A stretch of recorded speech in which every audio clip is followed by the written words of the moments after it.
Shalom, salam sejahtera Bapak Ibu sekalian. Senang sekali menjumpai Bapak Ibu dalam perenungan firman Tuhan hari ini. Hari ini kembali kita akan bersama-sama belajar satu firman Tuhan yang sangat penting, yang menjadi pengingat, peneguh iman kita, bahkan penuntun perjuangan iman kita di tengah-tengah dunia. Satu bagian firman Tuhan Bapak Ibu, sebelum kita baca dan renungkan, kita terlebih dahulu satu hati dalam doa, kita berdoa.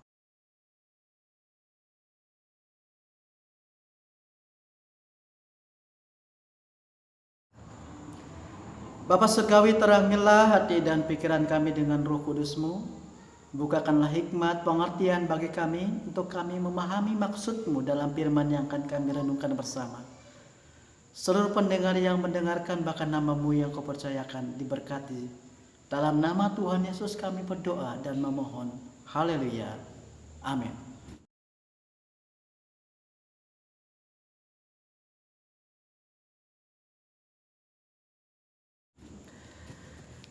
Tugas gereja, Bapak Ibu, saudara-saudara yang kasih Tuhan, adalah memastikan supaya domba-domba atau jemaat-jemaat tidak mengalami penyesatan.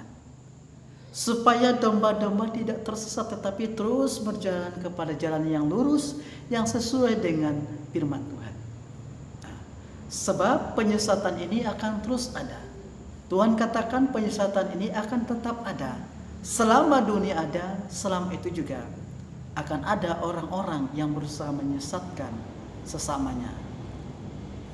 Firman Tuhan hari ini saya bacakan dalam Lukas pasal yang ke-17 ayat yang pertama sampai yang keempat.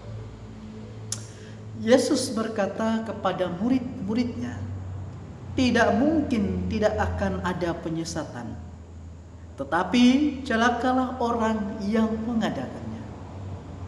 Adalah lebih baik baginya jika sebuah batu kilangan diikatkan pada lehernya, lalu ia dilemparkan ke dalam laut, daripada menyesatkan salah satu dari orang-orang yang lemah ini. Jagalah dirimu. Jikalau saudaramu berbuat dosa, tegurlah dia. Dan jikalau ia menyesal, ampunilah dia. Bahkan jikalau ia berbuat dosa terhadap engkau 7 kali sehari, dan 7 kali ia kembali kepadamu dan berkata, aku menyesal, engkau harus mengampuni dia. Sebagaimana tadi yang saya katakan bahwa penyesatan itu akan tetap ada. Bahkan Tuhan Yesus juga katakan bahwa penyesatan itu tidak mungkin tidak ada, tetapi penyesatan itu akan ada. Karenanya Bapak Ibu saudara yang dikasih Tuhan, Yesus memberikan nasihat kepada murid-muridnya supaya jangan sampai mereka yang pertama disesatkan. Nah, sebab saat itu banyak orang-orang yang berusaha mengaburkan kebenaran. Ambil contoh Bapak Ibu saudara yang dikasih Tuhan, orang-orang Farisi, ahli Taurat. Mereka berusaha menyesatkan orang. Sekalipun mereka gelar ahli Taurat, tetapi Bapak Ibu apa yang mereka ajarkan kebanyakan adalah tradisi nenek moyang mereka. Nah, karenanya Bapak Ibu saudara yang dikasih Tuhan, penting ini diperhatikan, direnungkan bagi kita. Nah, penyesatan ini akan tetap ada. Penyesatan ini akan tetap orang-orang lakukan. Entah itu atas kepentingan pribadinya, kepentingan untuk meraup banyak pengikut, atau apa saja. Ada banyak yang melatar belakangi orang-orang mau menyesatkan. Nah, tetapi saudara-saudari yang dikasihi Tuhan Yesus Kristus, sebagai orang-orang yang percaya, yang mengenal Kristus, kita harus berhati-hati tentang hal ini. Kita jangan sampai disesatkan oleh rupa-rupa pengajaran dunia. Apalagi zaman teknologi sudah canggih. Arus informasi yang semakin mudah kita terima. Kita tidak jarang mendengar. Kita tidak jarang mengkonsumsi banyak informasi. Dan bisa jadi informasi yang kita konsumsi itu adalah berita hoax atau berita-berita bohong. Dan ada banyak juga orang yang terperangkap di dalamnya meyakini bahwa berita hoax itu adalah suatu kebenaran. Berita hoax itu adalah kebenaran yang mereka yakini sebagai standar kebenaran yang harus mereka lakukan. Ini banyak terjadi di negara kita, di bangsa kita. Ada banyak orang-orang yang berusaha mengaburkan sejarah. Ada banyak orang-orang yang berusaha mengaburkan kebenaran. Nah, karenanya ini sungguh-sungguh menjadi peringatan bagi kita sekalian. Nah, bagaimana caranya supaya kita tidak disesatkan? Bagaimana supaya kita tidak disesatkan oleh orang-orang lain atau orang-orang yang mengajarkan hal-hal baru? Memang Bapak Ibu saudara kasih Tuhan, kita perlu terbuka dengan hal-hal baru, dengan dunia-dunia baru. Tetapi selagi itu tidak bertentangan dengan iman kita, selagi itu berdampak baik bagi kemajuan kita, kita patut ikut di dalamnya. Kita bisa melakukannya. Tetapi tidak selamanya Bapak Ibu sekalian, hal-hal yang baru itu juga berdampak baik.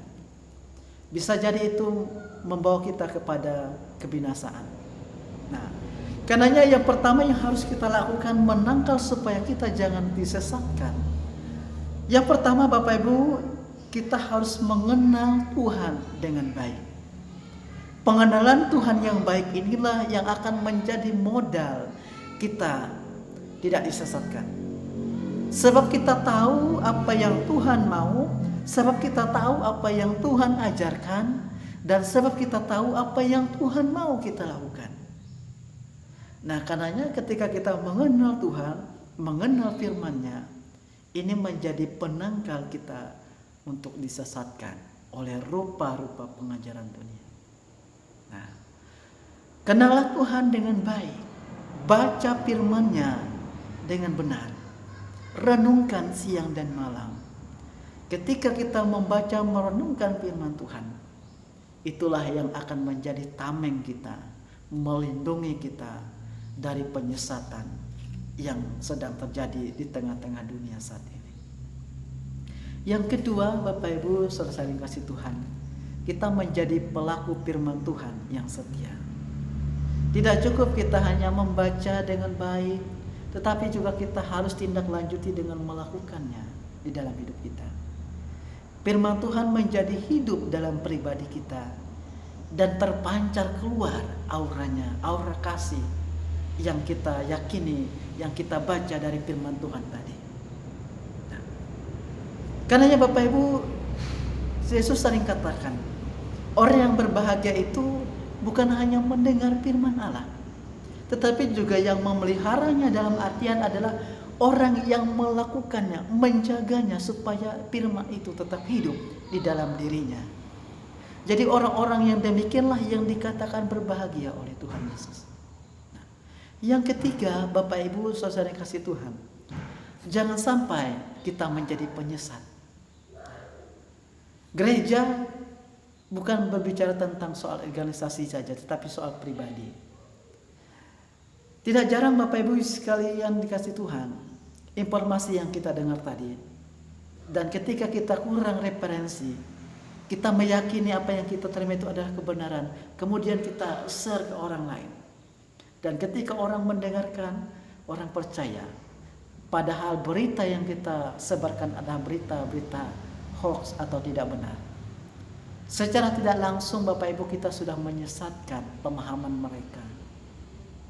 Nah, karenanya Bapak Ibu saudara kasih Tuhan, bagi gereja ini juga menjadi peringatan bahwasannya jangan sampai domba-domba yang Tuhan percayakan kepada gerejanya, kepada kita sekalian, menjadi tersesat karena kita kurang menjaga, karena kita kurang mengawasi. Nah, tetapi Bapak Ibu saudara kasih Tuhan, mari kita jangan sampai juga kita menjadi penyesat bagi jemaat kita, bagi domba-domba kita, bagi kelompok kita, bagi keluarga kita, karena informasi yang kita yakini tadi salah. Nah, karenanya saudara-saudara yang dikasih oleh Tuhan Yesus Kristus, penting hidup dalam pengenalan kepada Tuhan dengan baik. Penting bahwa melakukan firman Tuhan dengan setia. Karena dengan demikianlah kita bisa terbebas dari nama penyesatan. Ingat Bapak Ibu sekalian bahwa penyesatan itu akan tetap ada. Selama dunia ada, maka penyesatan akan ada. Akan ada saja orang-orang yang melakukan penyesatan. Baik itu untuk kepentingan pribadinya, kepentingan pemuasan, kebutuhan duniawinya, atau yang lainnya. Yang kedua, kita harus hidup dalam pengenalan akan Tuhan yang baik. Itulah yang menjadi tameng kita. Yang selanjutnya adalah kita juga menjadi pelaku firman Tuhan yang setia. Ketika semuanya sudah berpadu, mengenal Tuhan, bahkan melakukan firman Tuhan, maka saya yakin kita menjadi berkat bagi banyak orang, menjadi berkat bagi keluarga, menjadi berkat bagi bangsa kita, bukan menjadi penyesat di antara orang-orang yang kita cintai. Tuhan memberkati kita semua dan menolong kita melakukan firman-Nya. Amin. Kita satu hati dalam doa.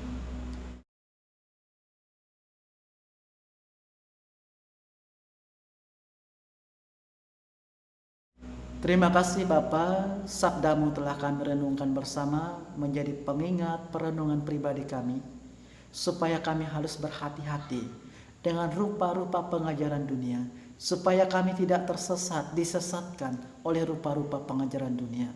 Tolong kami Tuhan untuk mengenal Engkau lebih dalam lagi, untuk menjadi pelaku firman Tuhan yang setia.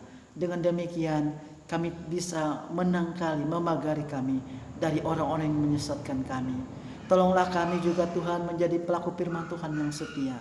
Dalam kesempatan ini kami berdoa bagi bangsa dan negara kami Indonesia. Mari Engkau berkati para pemimpin yang ada, dari tingkat pusat bahkan ke pelosok desa diberkati. Anak-anak Tuhan yang duduk dalam bangku strategis kepemerintahan diberkati, pakai mereka secara luar biasa. Diberkati juga gereja Tuhan, secara khusus gereja Kalimantan Evangelis. Berkati supaya gereja terus ada, terus memberitakan kabar sukacita, terus menerangi dunia dalam kegelapannya. Kami berdoa bagi seluruh orang-orang yang saat ini dalam pergumulan karena sakit penyakit.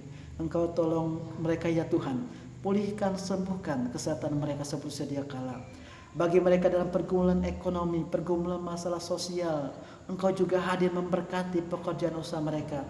Berikan jalan keluar solusi atas masalah yang mereka alami. Kami serahkan Tuhan semuanya dalam kasih dan pemberian Tuhan, bahkan dalam masa-masa pandemi ini. Kami terus memohon keselamatan, pelindungan daripada Tuhan. Sebab kami percaya Tuhan Yesuslah tempat kami berlindung turun-temurun dan sanggup menolong membebaskan kami dari wabah pandemi ini. Terima kasih Bapa. Kami serahkan hidup kami serahkan gereja kami, persekutuan kami dimanapun kami ada. Kiranya kami bertoleh menjadi garam, menjadi terang di lingkungan di mana kami ada. Terpujilah Tuhan Yesus Juru Selamat kami yang mengajar kami berdoa bersama. Demikian. Bapa kami yang di sorga, dikuduskanlah namamu. Datanglah kerajaanmu, jadilah kehendak-Mu di seluruh surga. Berikanlah kami pada hari ini makanan kami yang secukupnya, dan ampunilah kami akan kesalahan kami, seperti kami juga mengampuni orang yang bersalah kepada kami. Jangan bawa kami ke dalam pencobaan, tetapi lepaskanlah kami daripada yang jahat. Karena Engkau punya kerajaan dan kuasa dan kemuliaan sampai selama-lamanya.